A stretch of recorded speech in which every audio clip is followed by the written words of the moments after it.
Grandparents who are guardians of a Virginia teenager say they were intentionally kept in the dark about their granddaughter's gender struggles. What happened next was a months-long nightmare.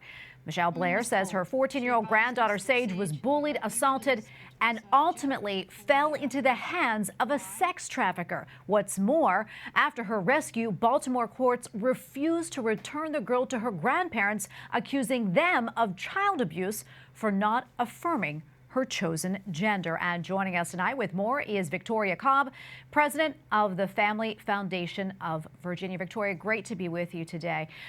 This story is so unbelievable and really so heartbreaking. I understand that Sage told school officials and friends that she was transitioning, and it was at that point that the bullying and the sexual assault began. Why were her grandparents kept in the dark about all this and never told? We would argue that for a period of time, that was almost the policy of the Commonwealth under our previous governor, that schools were really instructed almost to deceive parents. And as we mentioned, Virginia, Sage ultimately fell into the hands of sex traffickers who she says found her on a website for transitioners. And after her rescue, the Baltimore courts, well, they refused to return her to her grandparents. I want to play a clip right now from what Sage's grandmother said, where she talks about the moment in court that she experienced.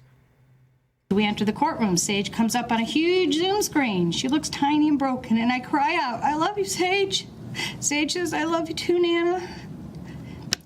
The public defender, ytsync-en, quickly takes over and points the finger at us for calling her Sage.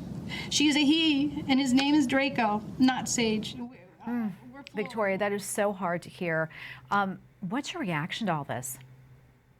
Well, I think any parent can relate to the tragedy that is the idea that you can't get to your child. The idea that a judge would separate you. And remember, these parents had only found out that she was transitioning to a boy hours before she ran away. They hadn't even had time to adjust to this child's gender identity as she was working through it. And yet they were accused of abuse and separated from them. It's a tragic story. It really is. How long did Sage stay in the custody of the courts? And at what point was she ultimately returned to her grandparents?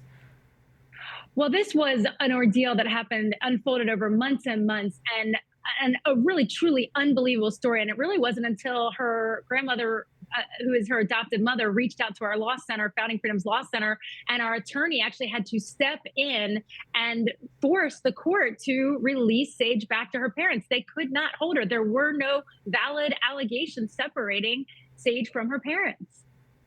This is so hard to imagine. And I know that you're pushing for changes in Virginia law because of this. What can you tell us about the so-called Sage's Law, and is it getting any traction?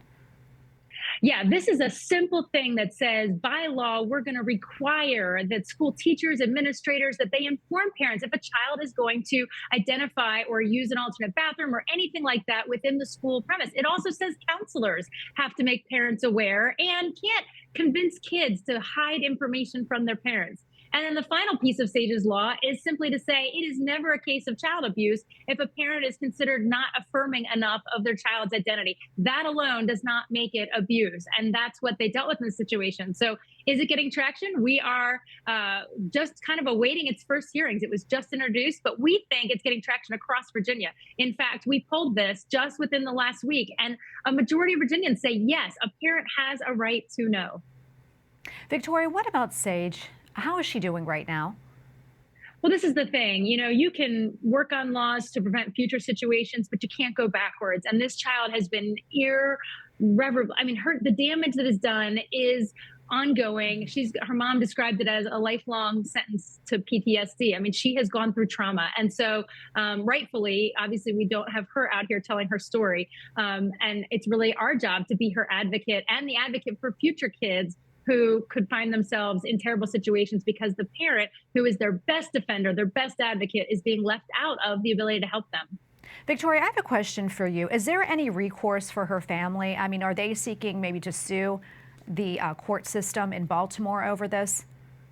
I think they are looking at all their legal options. And, there are times where we need to go after folks through the court system. Sometimes we need to introduce legislation. Sometimes it's a combination of both. none of it will directly fix the harm that's been done to Sage. And that's the truly tragic part, is you can't unwind the ramifications of when adults step in and blind allegiance to this idea of a transgender agenda kind of costs them the ability to see that a parent could be the best help for a child.